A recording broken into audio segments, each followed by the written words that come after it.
Hello, everybody, and welcome to another Top 10 edition of Magic Mics, proudly sponsored by our Patreon supporters and CoolStuffInc.com, where you can find cool stuff in stock every day, and our co-sponsor, CardHoarder.com, offering the best inventory, prices, and delivery of cards for Magic Online. I am Evan Irwin, and we get started each week by saying hello to my two co-hosts, Aaron Campbell. Now tater-free.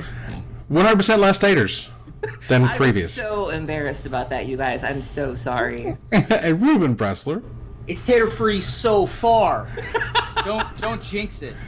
We also begin with our choice of the top comment from last week in a little segment we call Honorable Mention, where Rueben will tell us who was the most prolific in letting us know what card, or in this case, what keyword, we didn't choose as one of our top 10 keywords. Rueben? We had some great comments this week that we'd set forth the qualification that we wanted them to tell us their thing that we left off our list. Mm-hmm. We had some comments this week that didn't fall into that category, but we had some excellent comments about people coming back to the game and how they liked what we had to say. But I will say that we did have one comment from New Barktown, YouTube user New Barktown, who said, "Here I am sitting here." Yeah, that's what he wrote. It's a good comment. Trust me. It's getting deep. We're gonna get better. Here I am sitting here, wondering, these guys talked about Storm and Dredge, but not that other broken keyword. It then reminded me for the 50th time that Modern Affinity runs literally 0 cards with the keyword in it. It speaks to how busted the mechanic was in Mirrodin Standard, that the name and related cards have carried on to be a Tier 1 staple in a high-powered format like Modern for so long. An article from 2005 titled "Thank God It's Over Now" generally sums up the vibe the keyword gave and still gives. I feel Affinity, with the destruction it caused and the name that it carries, deserves an honorable mentions slot. Very well argued. Great point. There is an alternate universe, a mirror universe, where Evil Erin with her goatee is a Shops player instead of a Dredge player, and that's the keyword that she obsesses over. Shops was, and Ravager Shops is the most popular deck in Vintage right now. Affinity obviously all over the map. Mm-hmm. It's just a broken mechanic. And that's that was very well said. Give us a shout out here on. Well done, New Barktown. New Barktown. Get a hold of us on Twitter, on Reddit. Find us in social channels, and we'll get you your prize of a $50 gift certificate to CoolStuffInc.com. Thanks very much for Cool Stuff for providing that. Okay, so we're going to talk about our top 10 Boros cards. Now, based on my searches, there are exactly 110 Boros cards. This means many. Yeah, there's this is red and white symbols only. None of the split cards, none of that good stuff. This is red and white cards. So we kind of have a higher concentration than normal of the hires and the sames and the sames and the hires. So it's going to be a little bit. For yourselves, I have a nice diverse list here. And of course, Aaron's is just like 100% whatever. Well, this is a byproduct of this being our first enemy color pair that we've reviewed thus far. We did Celestia and we did Dimir, and Magic the Gathering was much less willing to do enemy colored pairs for a long time. So we have a lot fewer cards from way back in the day, and because of that, a lot of the higher powered cards, not only being from newer expansions, but also being from Commander expansions, I think probably has something to do with Aaron's list being slightly different than ours. But you're right, I have 4 hires and a same on my list. And I have 5 hires and 2 sames. I have 2 hires and a same. Wow. All right. So with no further. What is the irony, though, of me, who's so not a Boros player, having the least, number of hires and sames? What is that?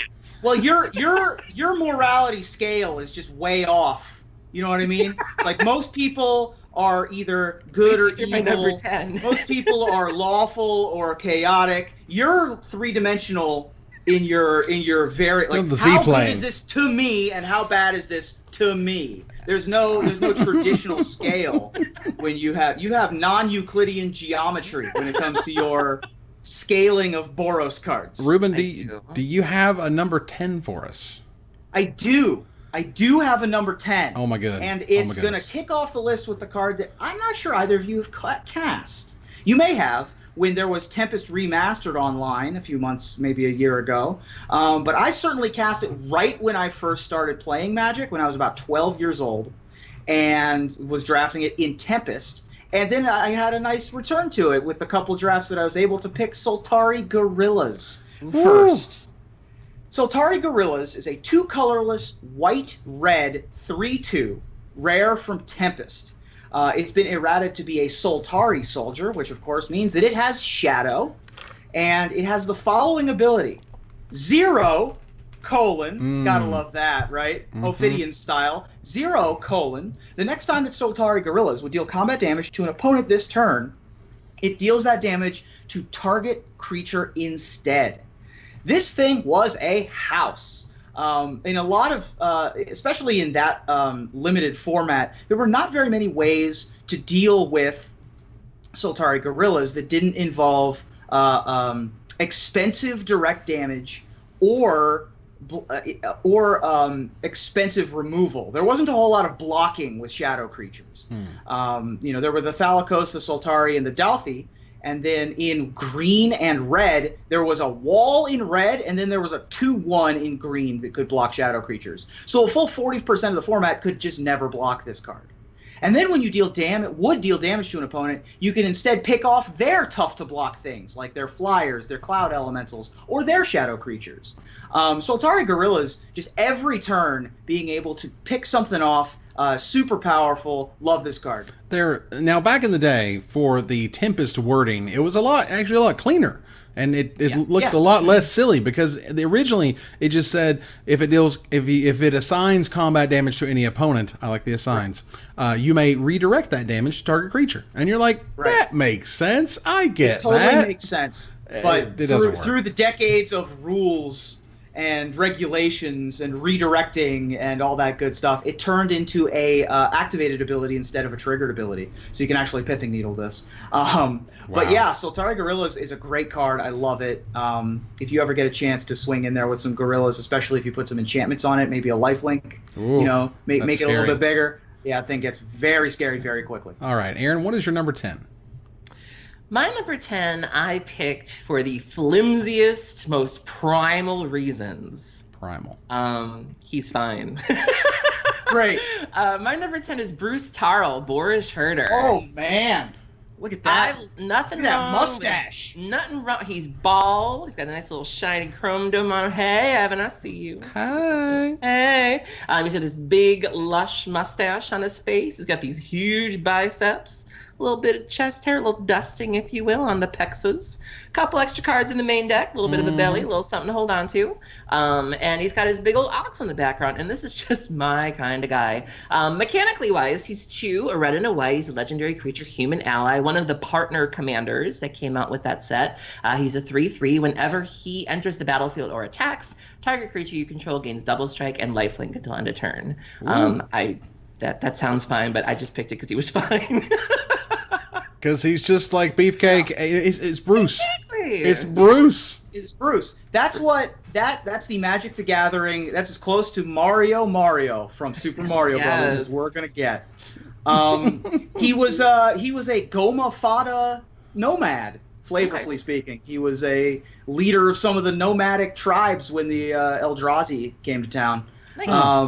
And here's another thing you'll love about him, Aaron, is if we ever get any more Arcana on Bruce Taro, he has a foul mouth. He is a boorish person. That is an apt descriptor of his attitude and his demeanor and his verbosity. So, in addition to that beautiful chrome dome, that fabulous villain mustache.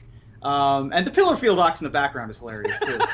And he's got Partner, by the way, which is super popular in the EDHs these days, because it basically adds another card to your hand. Think about how ahead of your opponent you are when your opponent mulligans. You basically doing that when you have Partner generals in your EDH deck. Is you have 2 cards you can cast instead of 1. So yeah, quality pick. All right, so let's go here to number 9. Aaron, what's your number 9?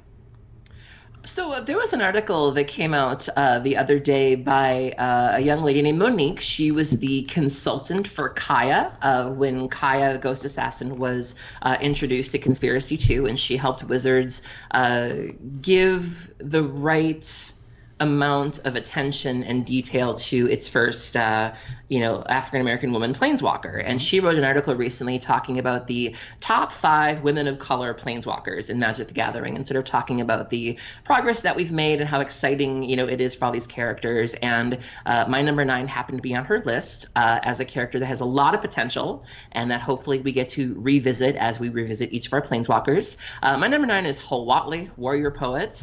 I can't say her name without King of Healing it up a little bit. Halat Lee. Or I also call her Jody Watley as well, because it's a reference like 5 of you will understand. But Halat Lee is our new planeswalker from Ixalan, and she's awesome. She's 3, a red and a white. This is the version in Ixalan, not the intro deck version or whatever version. So she comes with 3 loyalty. She has a +2 if you gain life equal to the greatest power among creatures you control. Her 0 abilities, you create a 3/3 green dinosaur creature token with trample, which if you do that enough, that has a really great synergy with her first ability. And then the -X is she deals X damage divided as you choose among any number of target creatures. Creatures dealt damage this way can't block this turn. And you can also do this to your own creatures, and since she likes playing with dinosaurs and a lot of them have the enrage, you can enrage your own things if you want to. You can also hit the opponent's creatures. I really like her, and I think there's a lot of potential here. I've really enjoyed reading about her story. I think that she really pays homage to the Mesoamerican culture in Ixalan. I think she's just a home run in a lot of ways, and I look forward to seeing what they really do with her. Yeah, being a planeswalker that's locked on a plane that you can't planeswalk out of is interesting to me. I'm very excited how they explore that in Explorers of Ixalan. Halat Lee as a character, I'm not too familiar with all of the details, but I'm certainly in love with the art, and the card being able to protect itself with a 0 ability is super impressive as well. We've yet to see Halat Lee's breakout performance, but that might be coming sometime in the next couple months. It's possible. Now, Explorers of Ixalan is the sort of the board game-ish thing that they're coming out with. Oh, sorry. With the precons, but Rivals of Ixalan is sure. the next set, which we'll see what happens. I was too eager for the Explorers. I was too excited for the 2 Explorers, Evan. Wow. 2 Explorers, buddy. Okay, so Rueben, what's your number 9? My number 9, I want to take you guys in the Wayback Machine to 2002. Oh, boy. This was the era of Psychotog. This was the era of, there was a Braids deck that Aaron would have loved. And then Squirrel Opposition was one of the most dominant at the time. But there was a Grand Prix in Milwaukee that most people remember as being the Grand Prix where Battle of Wits made top 8 in the hands of Baby Huey, William Jensen. But there was another deck in that top 8. There was a 3-color blue, white, red deck that the win condition of said it had no creatures. The only way that it could win was Goblin Trenches. Goblin Trenches in the hands of Eric Taylor made the top 8 of that event. It was a popular deck. I loved Goblin Trenches. I played the crap out of Goblin Trenches when it was legal and standard. So for those of you who are unfamiliar, get familiar. Colorless, red, white. For an enchantment with the ability of 2 colorless and sacrifice a land, create 2 1/1 red and white Goblin Soldier creature tokens. Yeah. This was also reprinted in Eternal Masters and actually was in Vintage Masters as an uncommon, which kind of befuddles me because in Limited you have so many extra lands all the time that I feel like Goblin Trenches would just get out of hand very, very quickly. But Trenches was one of my favorite decks. Now, Eric Taylor played a traditional control, lots of counterspells kind of deck. Back when I played this deck, I played Wild Research, which was another weird enchantment from Apocalypse. It was 2 colorless and a red and had a white activated ability and a blue activated ability that allowed me to go search for stuff. You shouldn't play that deck. But I was a small child, so that's what I played. But the raw power of Goblin Trenches, for the cost of 1 land and a mana investment, you get 2 creatures, very quickly becoming overrun with goblins in a war of attrition, hearkening to the name Trenches. Just a super fun card and reminds me of when I first started playing Magic. It's definitely an old school card that they still kind of sort of hark back to, but those rates are just terrible these days. Yeah. The rate on this card is unreal. Like 2 colorless and sacrifice a land for 2 power in tokens is pretty great. It's good where it's good, but in terms of like, if they reprint it, is it going to be in standard? I don't think so. Maybe not. I agree with that. But that's just because, the power level's kind of cranked up a little bit. Yeah, However, creatures were so bad back in the day. Right. You can't compare Sarah Angel to these newfangled, these new kids on the block with their powers and their toughnesses and their reduced mana costs, and these kids with their siege rhinos. You know what I mean? That's right. You can't compare it to the old days. Yeah. So we're gonna move on to number 8, where I actually have one, and as far as I know, it's on no one else's list, but who knows? Everything else is. This one is sort of the booby prize. This one is endeared to my heart because, every once in a while you get a crystal clear version of "You Were So Wrong." Aurelius Fury was where I was so wrong, and I felt like bad about it. It was so bad because how do you spell Aurelius Fury? Aurelia. Aurelia. Thank you. Aurelia. You gotta move those marbles around your mouth. Aurelia. Well, Aurelia was wrong about this because it is a white, red, and X. It is a mythic rare from Gatecrash. It's an instant. It deals X damage divided as you choose among any number of target creatures and/or players. Tap each creature dealt damage this way. Players dealt damage this way can't cast non-creature spells this turn. So I saw this card and my brain just kapoot right out of the side of my head, and I was just like, "This is unbelievable!" On somebody's upkeep, I can pop. I can tap down all their dudes, and then they can't cast non-creature spells, and I'm the greatest. And and the cash fell and the confetti, and it was amazing. And no, card is bad. Card is actually straight terrible. This is the real killer. Yeah. It's really, really bad. So. It's one thing, I've sort of been, oftentimes I can be right, but no one cares. But when I'm wrong, oh my God. And I heard about Aurelius Fury for many, many years. I believe it. As the ghost of that thing, kind of haunted around with me. So for me, again, that's sort of the booby prize of, let's make a deal and you got Aurelius Fury instead of an actual awesome mythic. I seem to recall it having a moment. I don't recall because that was a while ago. I don't remember if it had a finish or something happened, but I remember there being a brief moment in time where it was good or it surged, and then just as quickly it disappeared. And I was like you, Evan. I remember even opening a foil one and going, "Oh my God, this is wonderful!" And then crickets. I never ever used it, and yeah, I fell for that trap too, definitely. Yeah, I mean, and the price got up there, and I felt bad because I felt like I had something to do with that. And it's bad. Oh man, I got way too excited. What you had to do was make a prison deck based on it, and then write an article for Channel Fireball, and then drop it 4-0 in Legacy Leagues with Aurelius Fury, and then we would have solved all the problem. The real problem here was that this was a Mythic X instant in a format that already had the best Mythic X instant that's ever been printed in Sphinx's Revelation. So it's not like you can put more X spells in your deck. No. It was wrong place, wrong time, got overshadowed. I mean, it's a great card. If you, in a vacuum, it's a great card. In a vacuum, it's fine, but unfortunately, during its time and place, it was not so great. So, Ruben, what was your number 8? I got a higher now on my list. Oh, you're on the hires now? Well, congratulations, welcome to me. I had fourth, 2 hires. We're a fourth of the way through my hires now. Aaron, what is your number 8? For anybody who's thinking of playing ad nauseam out there in Modern, one thing you need to know is how to sideboard, and specifically against the burn matchup, the Modern burn decks. They're usually Naya. At a minimum, they're red-white. That seems to be the default nowadays. And when you are playing against burn, you typically board out all of your copies of Pact of Negation because there's nothing they're playing that you really want to counter. And if you don't play your cards right, you'll probably be dead before you're even able to counter something. But when you sideboard, you want to leave in 1 copy of Pact of Negation because of this card. This is a card they love to bring in against us because if you're not careful, you can turn around and lose the game. My number 8 is Deflecting Palm. Yeah. Yeah, it's not fun.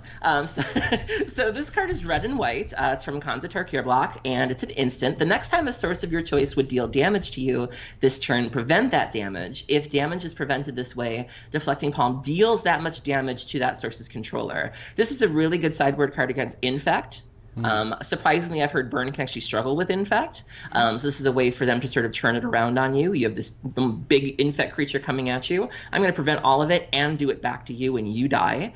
They love to bring it in against Ad Nauseam. If you're not careful, you do your Lightning Storm, you set up your kill, and then they play this against you, and then the Lightning Storm comes right back at you. And so that's a thing.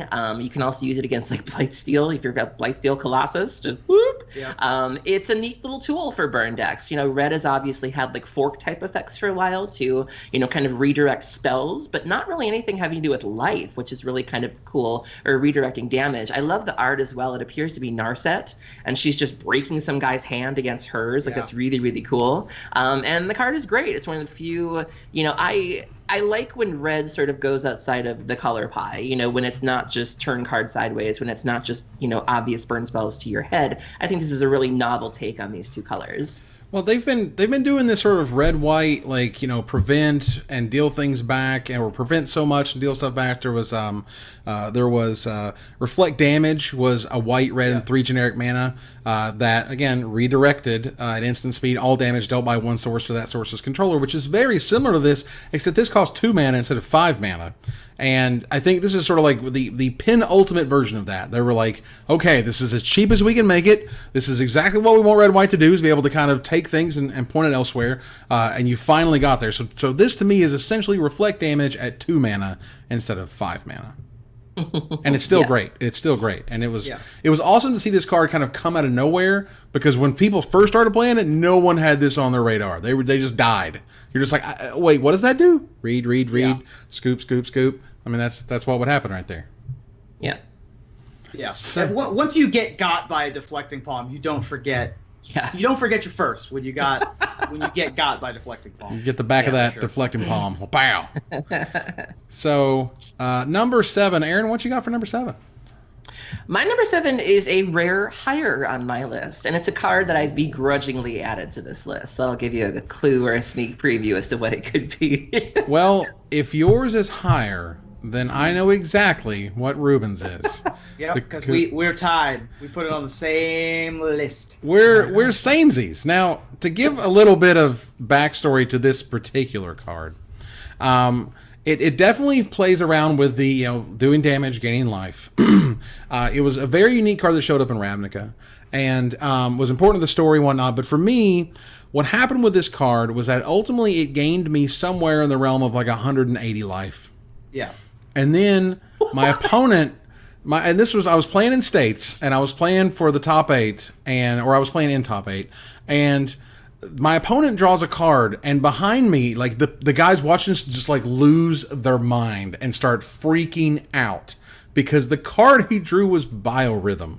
And Biorhythm says, set your life total to the number of creatures you control, which for me was 0, because Firemane Angel was in my graveyard, and Firemane Angel had done nothing but gain me life the whole game over, multiple Firemane Angels, multiple, over and over and over, and then he was like, here's this 8-mana sorcery and you die, and on he went to fame and glory or whatever. But Firemane Angel is 2 white, a red, and 3 generic mana. It is a 6 mana, 4/3 flying first strike. At the beginning of your upkeep, if it's in your graveyard or on the battlefield, you may gain 1 life. And it has a ridiculous 10 mana ability, 2 white, 2 red, 6 generic mana. Return Firemane Angel from your graveyard to the battlefield. Activate this ability only during your upkeep. So, lots of words, lots of things. It was very powerful. It was hard to get rid of. Creatures were still pretty terrible back then. So, like, yeah, all these rates are stupidly bad these days, but in Ravnica days, this stuff was like hot fire. People built entire decks around it. Yes, you wanted to drag the game out until forever. I don't care if it's 10 mana. I'll pay 10 mana because you can't stop my Firemane Angels. And that was super cool until Biorhythm killed me. Well, yeah. I mean, sometimes you get got again. Oh, I got Firemane Angel is the namesake of, the original purpose of, I believe, correct me if I'm wrong, I believe that the deck archetype Solar Flare was named as such because it had Firemane Angels in it. Maybe? I may be wrong on that, but I'm pretty sure. I know Angel of Despair was the big one on that one, but Angel of Despair was the big creature that was in the deck that you reanimated with Zombify. This was Right. a control reanimator kind of deck, and it had a lot of discard outlets. And Firemane Angel was one of the things you wanted to discard. There was also a Zur's Weirding control deck for a while in Standard. Do you remember this? Oh my I used to God. play this Zur's Weirding deck because it was adorable. I believe John Laux turned me onto it. Oh my God. I know that Cedric Phillips was a big proponent of the Zur's Weirding control deck as well. In any case, Firemane Angel is just a super unique card in that you don't even have to do anything. It just sits in your graveyard and has an effect. Yep. So for Aaron, hey man, this is a thing that you can turn your headlights onto. It does something in the graveyard. I mean, I'm not saying you should reanimate it. I'm not saying that this should go in any of your decks, but it should have a place in your heart. Them trying to headlights come on. It's definitely something that's come up in discussions before, especially in modern Dredge, where burn is a thing. Mm-hmm. There has been a lot of talk of should we, could we? Usually Sure. it comes down to nah. And so, Yeah. but it's been discussed. It's Yeah, super you turn cute. over 3 or 4 Firemane Angels into your graveyard early on, you're gaining a bunch of life that game, that's for sure.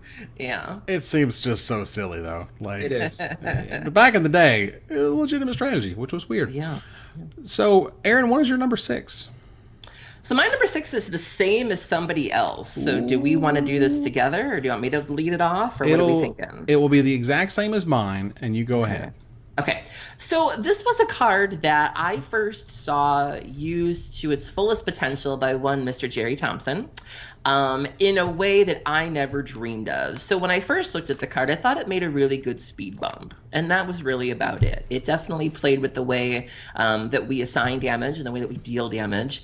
But then he came up with a really neat little combo that involved the graveyard, which made my heart sing. My number 6 is Boros Reckoner. Yeah. So this card came out, and it seemed like it was pretty straightforward. So it had 3 of the hybrid mana symbols, which we talked about with like Night Veil Spectre and things like that.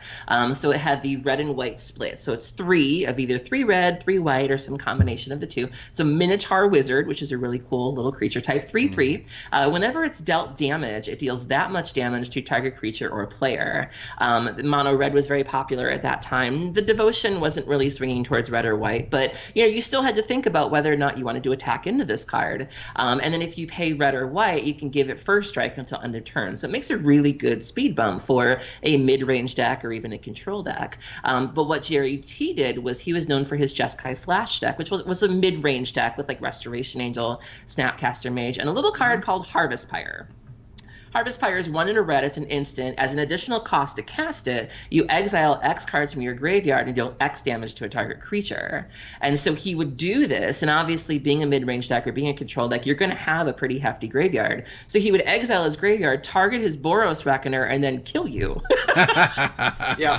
And then he could even snap it back if he wanted to. It was fantastic, and it was just something that people did not see coming. And until I saw that combo, I just didn't really appreciate the card. But then when I saw the Harvest Pyre Reckoner interaction, I was completely in love.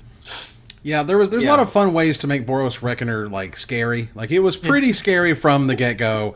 And as I recall, Boros Reckoner was one of the rares that showed up on sort of spoil day. Like when they showed you the rest of the set, quote unquote, is when they showed you Boros Reckoner, and it was like, wait a minute, this card is terrific. I want this card in my cube. I want this card all the time. And so it saw play pretty much immediately, and from there on out, I mean, I think it saw basically play throughout Standard because it's just so hard to deal with it. Also combos with another Boros card, which I absolutely know we're going to talk about later. But Boros Reckoner in and of itself is just value on value, and it's really scary. It's one of those cards. It's like, I'm going to deal you 3 damage. Absolutely. How you want it done is up to you. This was my number 8, and it's certainly a terror. As a red mage myself, I both enjoy playing with and fear ever having to play against Boros Reckoner. It is a terrifying proposition to go up against as somebody who's a big fan of things like Foundry Street Denizen. I also played that one of Harvest Pyre Jeskai control deck where you flashed it back with your Snapcaster Mage or whatever after you removed something early in the game. And that is a totally unique angle to the Boros Reckoner.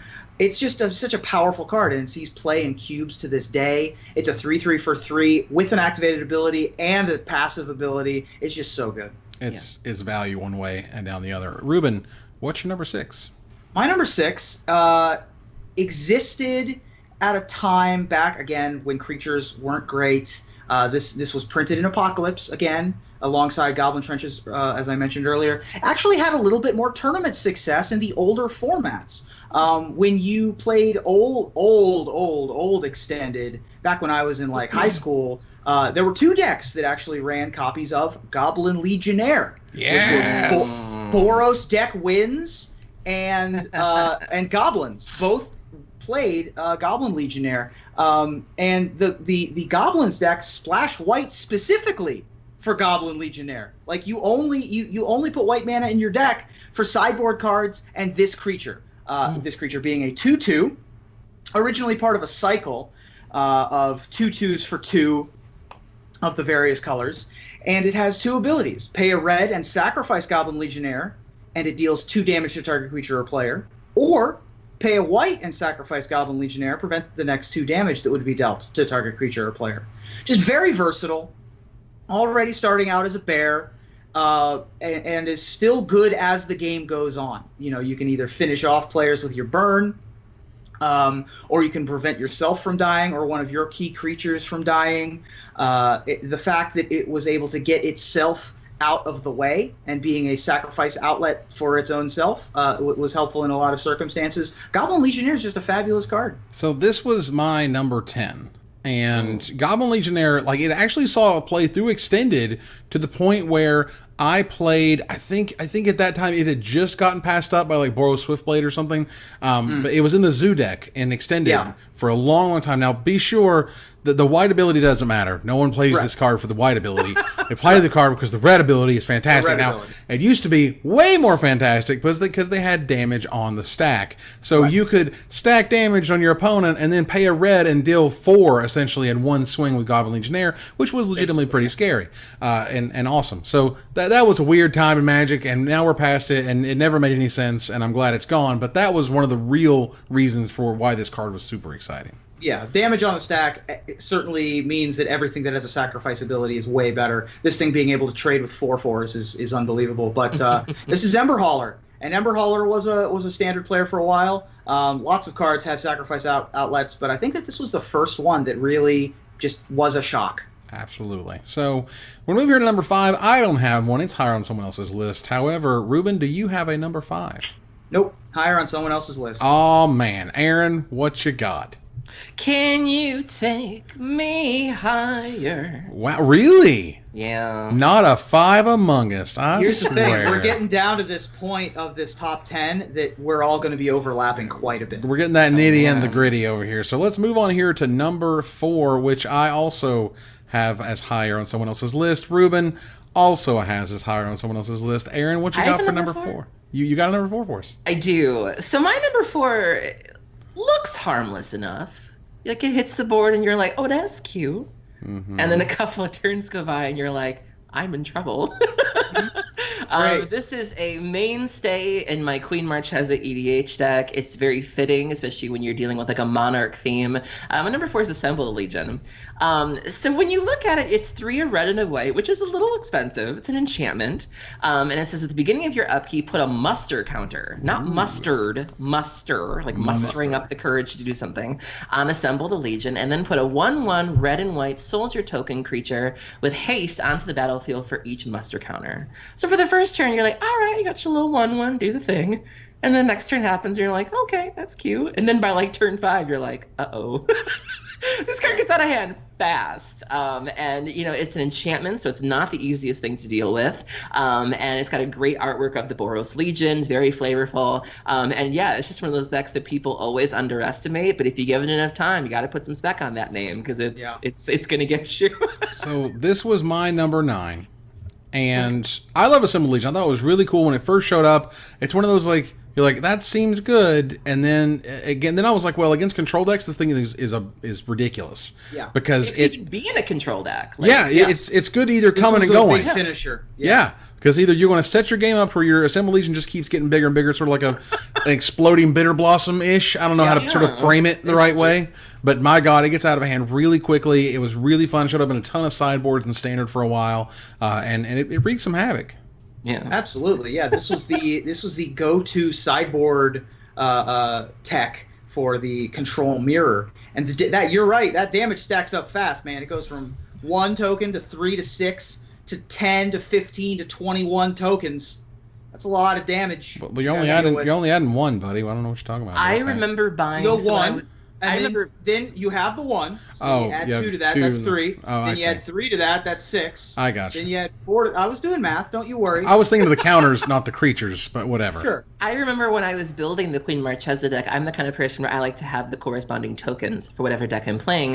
And I remember I was like, well, I'll pick up like 10. I'm not going to need more than 10. Like, someone's going to have an answer to this. Oh, no. Mama needs to go to the store and buy more soldier tokens. It never, 9 times out of 10, they have nothing for it. And I was like, I guess I need more soldier. That's weird. How about that?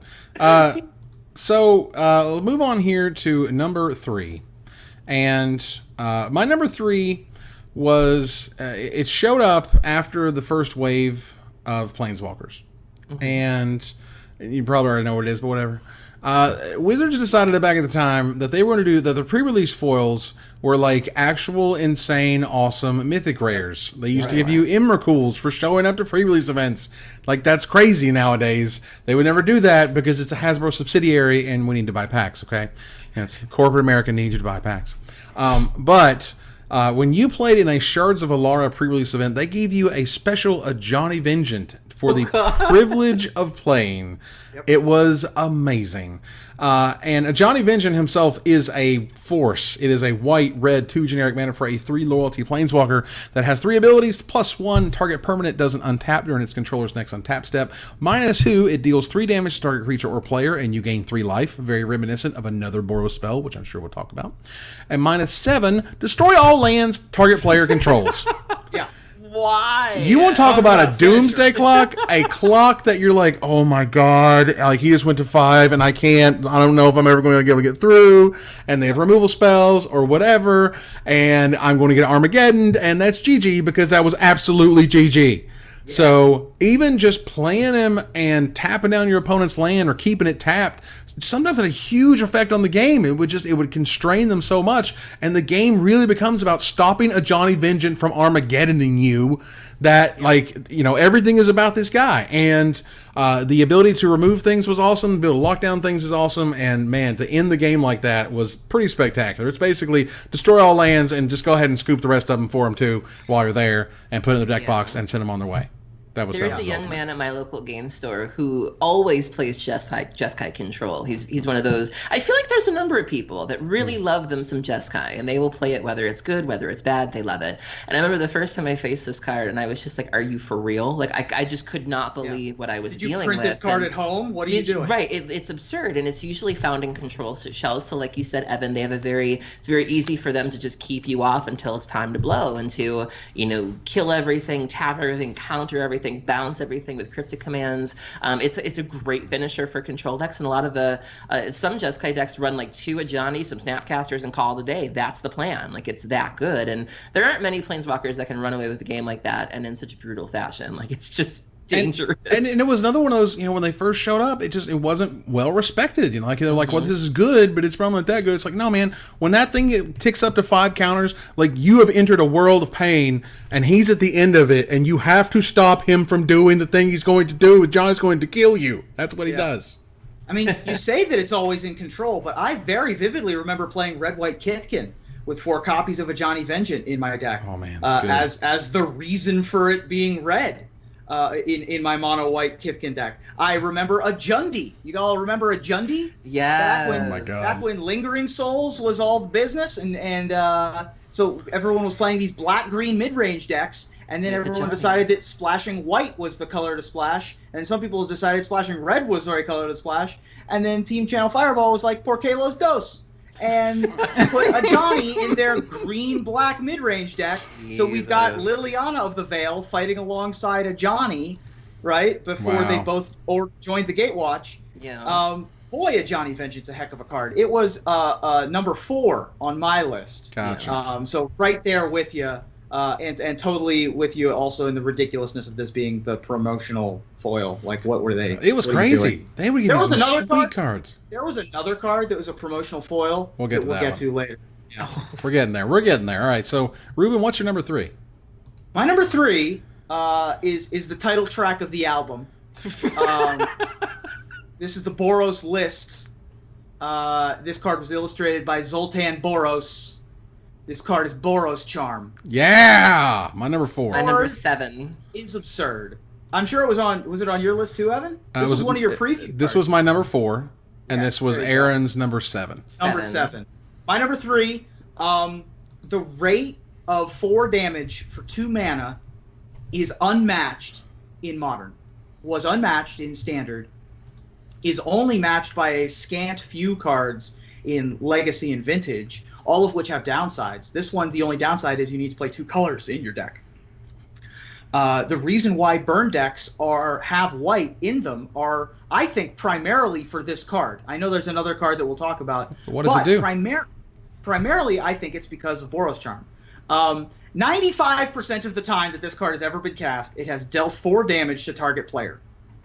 But the other abilities are actually somewhat relevant, particularly when they were in Standard. Permanents you control are indestructible this turn. That's permanents you control are indestructible this turn. Mm-hmm. Or target creature gains double strike until end of turn. The double strike ability is pretty redundant with the deal 4 damage because most of the time the double strike isn't going to be worth more than the 4 damage. Sure. And so just targeting to your opponent. I mean, sometimes there are instances where the creature may have infect or have a ability that you might target your Thundermaw Hellkite to deal 5 damage, or it might have an ability when you hit your opponent, but most of the time that's redundant. Mm-hmm. The real special one is that indestructible clause. That used to combo with Boros Reckoner, which allowed the Boros Reckoner to essentially combo off. Mm-hmm. If you kept dealing damage, so you could deal damage to the Boros Reckoner, and then you could deal more damage to the Boros Reckoner, and deal more damage to the Boros Reckoner, and keep targeting itself until you had this big ball of triggers that you could then Kamehameha at your opponent.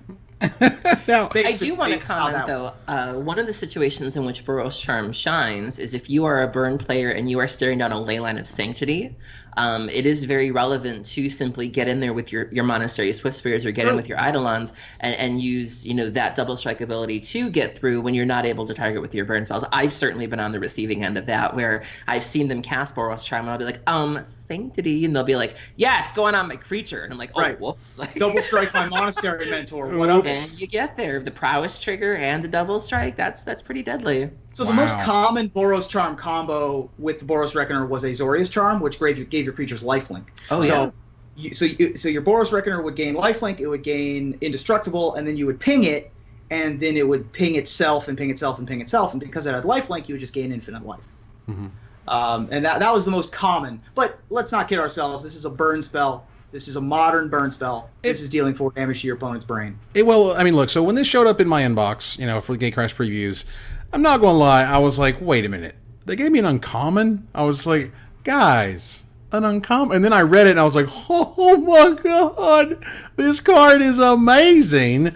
It does everything, even in Cube. Like, there's the super cute, like, Boros Charm, Armageddon. Like, that's a thing that can happen. Like, that's a thing you can do. Yep, Boros Charm in response to your opponent's Wasteland is something I've done a couple of times. Oh, man, and it's so much fun. It's so much fun, because people usually think that it's the creatures that are indestructible or whatever, or something, only one thing's indestructible. No, all the things you have are indestructible. This card is great, super value, just 2 mana. It does everything it needs to do for as efficiently as it possibly can. Absolutely. Aaron, what's your number 3? My number 3 is a card that I originally appreciated for different reasons than I do now. When the card first came out, she was described as being 1/3 of the Powerpuff Girls of Innistrad. We had our Bubbles, our Blossom, and our Buttercup, and she was the Blossom. And that was cute. That was cute. It was fine. She met a very, very awful end when we went back to Innistrad. She was one half of the Eldrazi Angel that was created by Emrakul's presence. But I didn't really appreciate her until I started playing EDH. And I found she's actually a very political creature. My number 3 is Gisela, Blade of Gold Knight. So Gisela's 4 red and 2 white. She's a 5/5 flying first strike, which alone is fine. We'll take it. Then there's 2 paragraphs. So the first one says, if a source would deal damage to an opponent or a permanent an opponent controls, that source deals double that damage to that player or permanent instead. So when you play that in Commander, you can just watch everybody kill each other. I've had people avoid attacking me for the next paragraph and attack the guy next to them. And then I go, sweet, double damage. And they're like, what? And then they don't realize that it's everybody. It's every opponent that's not you. The next paragraph is very relevant. It says, if a source would deal damage to you or a permanent you control, prevent half that damage rounded up. So again, in political games like this, it's just fantastic. And, you know, to watch your opponent want to stay away from you because everything's going to get halved, they just start to turn on each other. And when you add incentivized cards like Orzhov Advocus, where it's like, okay, you promise not to attack me, they just kill each other right in front of you. And so the card is just a win for a number of reasons. I just love the flavor of it. I love the creature. I love that she's a strong woman who don't need no mans. I love the abilities. It's just a hit. I love it. Yeah, unfortunately, later got super infected and was the Broken Blade. Yeah. Later into Bracella, much like the Brangelina of Magic. Right. Yeah, so that's unfortunate. Tough life out there. Hell of a card, and also one of those cards that, you know, I think really started sort of low on the totem pole in terms of everyone thought, you know, what they thought about it. And then as time went on, it got more expensive. They finally reprinted it in Commander 2015. And yeah, you just kind of like let everybody else kill themselves. And you're like, you're all a great furnace. I got nothing. You leave me alone. Go kill yourselves. Go on. I'll be over here. I'll watch. I'll get some popcorn. It's popcorn. Yeah. I have because I'm a voice actor nerd, I wanted to tell you something about the Powerpuff Girls real quick. Oh, God. Which is that the voice of Buttercup is Elizabeth Daly, who's also the voice of Tommy Pickles. Yeah. And also the voice of Babe from Babe Pig in the City. And she was also known as E.G. Daly for a while. Oh, yeah. Mm-hmm. She has a couple of stage Shout names. out to the OG Powerpuff Girls, not this weird reboot that's going on right now. OG. Look, man, OG. Powerpuff Girls are great. Oh yeah, but I mean, if I had to choose, I would take the first version. So we're gonna move on here to number 2 now. I know what someone else's number 1 is because it's my number 2. Same. My number 2 is higher on someone else's list. Oh, which means, Aaron, what's your number 2? I have a pretty good idea, but what is it? My number 2 had its job, or had its work cut out for it. This was a character that we had met once, and it went over well. I think people liked what they saw. I think that the character made an impact, but we wanted more. We'd been sort of teased with this character, and when the character busted out in Shadows Over Innistrad block, and busted everything else, quite frankly, we really got an idea of who we were dealing with here. My number 2 is Nahiri the Harbinger. So we go into Shadows Over Innistrad, and there's this mystery of what's going on. You know, obviously something's afoot, and eventually we learn that it's Nahiri, and she's mad as hell, and she's not going to take it anymore. And we learn more about this character. We learn what really went down between her and Sorin, that she was trapped in the Hell Vault, and she just kind of lost her mind a little bit. And this card really embodies her vengeance. When you look at the art, you see her literally destroying Markov Manor behind her. She looks mad. She's very Boros in that regard. She costs 2 a red and a white. She starts off with 4 loyalty. She's Planeswalker. +2, you can discard a card if you do draw a card, which is fine.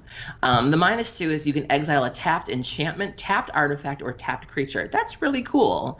And that's not something that red and white, you know, is really able to do together. You know, white has some exiling effects, red not so much, but together now they do. And then the -8 is you search your library for an artifact or creature card, put it onto the battlefield, and then shuffle your library. It has haste, and you return it to your hand at the beginning of the next end step. So Nahiri came first, and so there was a lot of speculation as to what exactly she was the Harbinger for. Come to find out that she's trying to bring Emrakul to the realm, and she injected some life into the Jeskai control deck, specifically in Modern. Jeskai Harbinger was a thing for a little while. You know, again, she had that kind of a Johnny Vengeant quality to her of dropper, protector, and then get Emrakul the Aeon's Torn and end the game.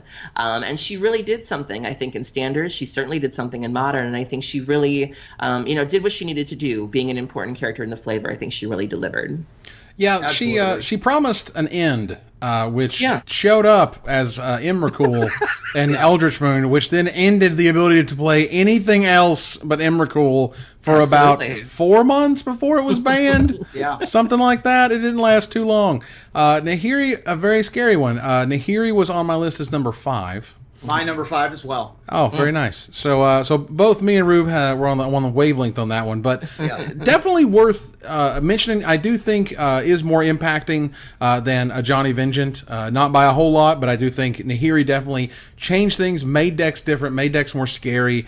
It just made different creatures, playable. I think in your deck, it's like, I'll play this one because Nahiri's going to get it and it's going to destroy you with it. Yeah, which is awesome. The ability for the printing of Nahiri allowed the Jeskai control decks in Modern to attack on an angle that had heretofore never been attacked on. Jeskai control decks usually would just beat you down with little 2/1s to end the game.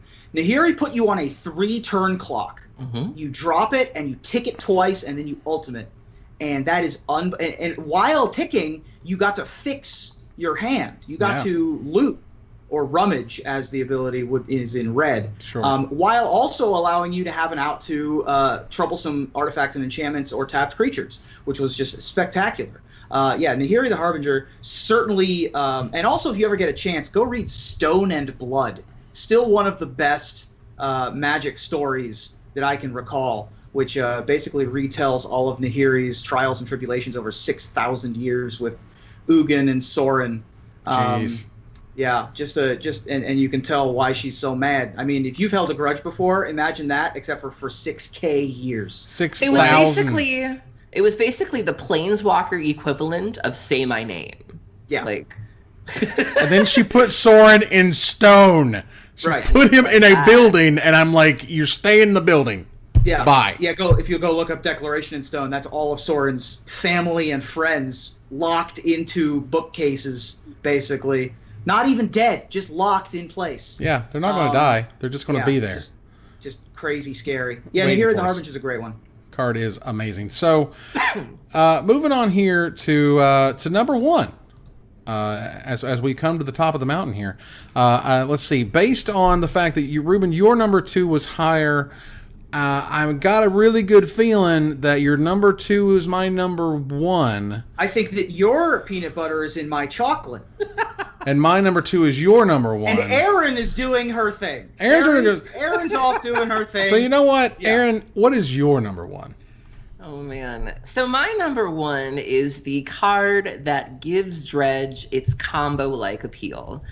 We can win the game fairly, if you will. We can bring back 1 Icarid, maybe 2 Icarids, and hit you for 3, sacrifice it to bridge, make a couple tokens, and that's cute. But sometimes you just need to get them dead. Sometimes you got things to do, and this card allows us to have a combo element, or add a combo element to Dredge. Very innocuous little common or uncommon from Ravnica block. It is Flamekin Zealot.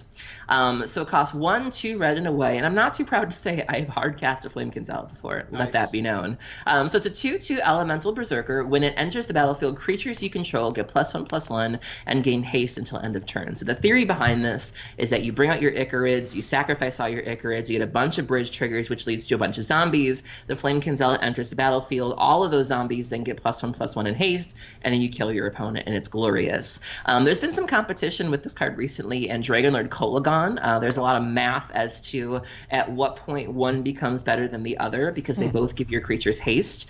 Some people like the sort of old school approach of Flamekin Zealot, and some people like Kolagon, because Kolagon plays around Moat, and you can also eat her with Icarids because she counts as a black creature. But Flamekin Zealot was really the first one to really give us that means to end the game, and I love this card. I will never turn it down if I have to use it, and it's just a good time when you just work through your combos, you do your math, and then you're dead. It was, and for what it's worth, it was very fun and limited. Like, this is a terrific limited card. It comes out of nowhere, pumps your whole team, you turn everybody sideways, makes attacking and blocking really difficult. Just a fine card, but certainly when Bridge from Below showed up, it didn't take long for the layers of the cookie and the filling and everything to be kind of just squished all together and win immediately, because this card is dumb. There are videos on YouTube of like turn 1, turn 2 dredge kills of just sack, do the thing, Flamekin Zealot. GG. Spin real. Yeah. I mean, they're the list of kill conditions for Dredge is a interesting group. It's sort of your Suicide Squad looking kind of. There was Flayer of the Hatebound for a minute. There was Stalking Vengeance for a minute. Dragonlord Kolagon. Flamekin Zealot is the Boros one, so I'm not surprised to see this one at the top of the list. I've also cast this in limited. It's boy, is it a heck of a card. I mean, it attacks by itself as a 3/3 with haste. Now, if you have any amount of tokens in play, which you probably do because this was in, triple Ravnica draft where you had a lot of token producers, this thing gets very, very scary very fast. Yeah, you build your sort of Naya decks, as it were, with your Celestia and your Boros, and you put them together, and it'd be fantastic. Yeah, and then you finish people off with your elemental berserkers. Yeah. So my number one, again, pretty good feeling that it's Ruben's number two, and my number two is number one. Yep.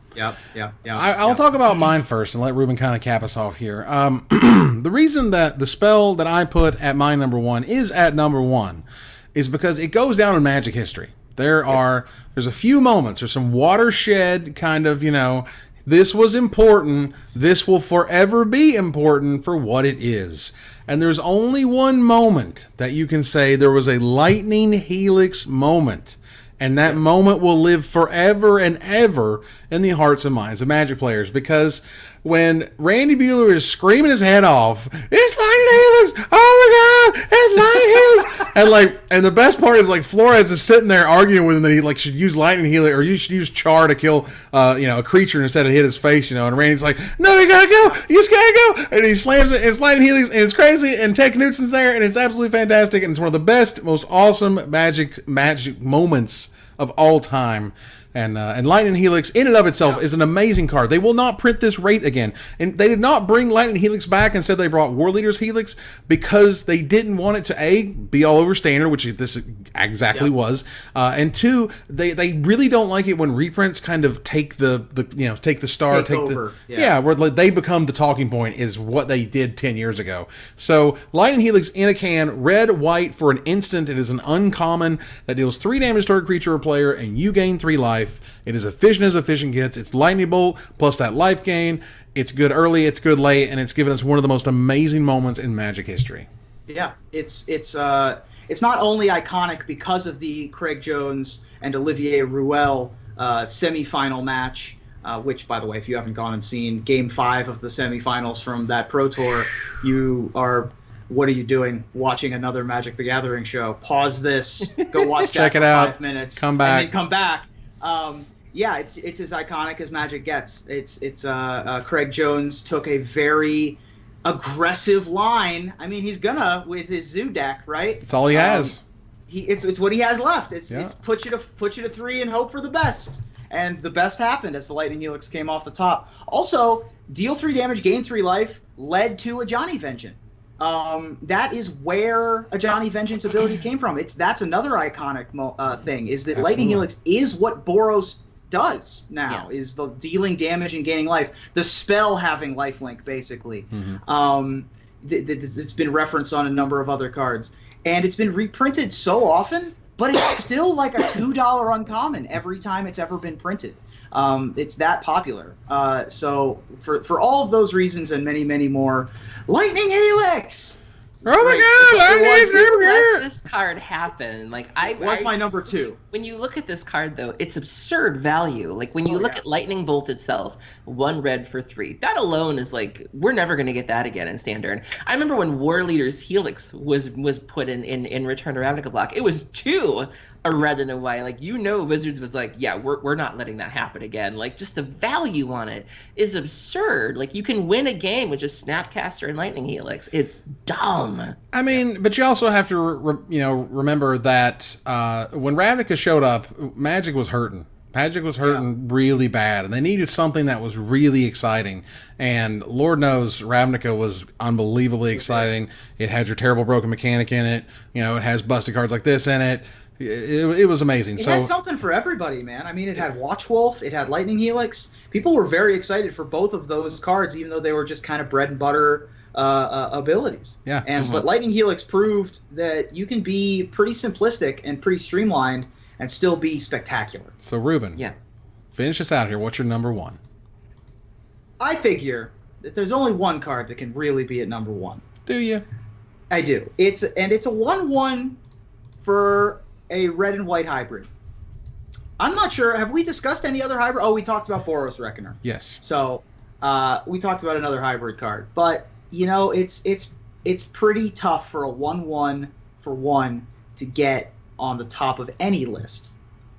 But when you turn into a 2/2, it certainly can be better. Mm-hmm. You can turn that 2/2 into a 4/4. Okay. Boy, now we're talking. All right. And then all you right. can pay 6 mana to turn it into a Kithkin Spirit Avatar Warrior Duck Dinosaur Ninja Turtle.